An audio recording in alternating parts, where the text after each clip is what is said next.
যেই মানিকেরা, যেই বিচারপতি মানিকেরা আমাদের ভাইদেরকে অপমানিত লাঞ্ছিত করেছেন, আমি কালকে যখন এই ভিডিওটা প্রথম দেখেছি, আমার সাথে যারা ছিল, আমি বললাম যে আল্লাহ তাআলা বাকি সময় যদি আর কোনো কিছু আমাদেরকে না দেখান, আর কোনো কিছু যদি তুমি শাস্তি না দেখান, কারো যদি আর কোনো শাস্তি না হয়, তাও আমার আর কোনো দুঃখ নাই, তাও আমার আর কোনো দুঃখ নাই।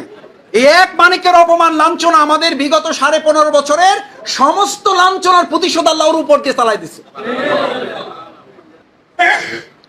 আমার নিজেরও খারাপ লাগতেছিল যখন গলায় কি লাগানো, গামছা লাগায় কারে বলে বুঝেন না, গ্রামে আমরা বলি না যে যদি টাকা না দাও তো গলায় গামছা লাগাবো। আমার ধারণা ওরা পরিকল্পিতভাবেই গলায় গামছা লাগাইছে।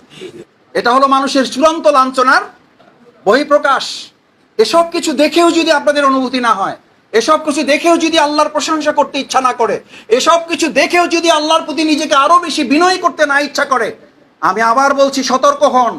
আমি আবার বলছি শফিকুল ইসলাম মাসুদ সতর্ক থাকুক। 2007, 8, 9 এর পরের পরিস্থিতি তৈরি হতে আল্লাহ তাআলার খুব বেশি সময় লাগবে না। আমি আজকে আপনাদেরকে সেই কথা স্মরণ করাচ্ছি, ভয় দেখানোর জন্য না, আপনাদের আত্মোপলব্ধিকে তৈরি করার জন্য। এই অবস্থায় যেন আমরা ব্যক্তি কাজে বেশি নিয়োজিত না হয়ে যাই, এই অবস্থায় যেন পরিবারকে সময় দিতে আমরা বেশি ব্যস্ত না হয়ে পড়ি, তৎপর না হয়ে পড়ি। এতদিন ব্যবসা চলে না, এখন ব্যবসার জন্য হুমড়ি খেয়ে না পড়ি। এতদিন চাকরি ছিল না, প্রমোশন হয়েছে, প্রমোশনের পর এখন ট্রান্সফার হয়েছে, এখন বেতন বৃদ্ধির জন্য আমি পেরেশান হয়ে গেছি। পারা যাবে ইনশাআল্লাহ।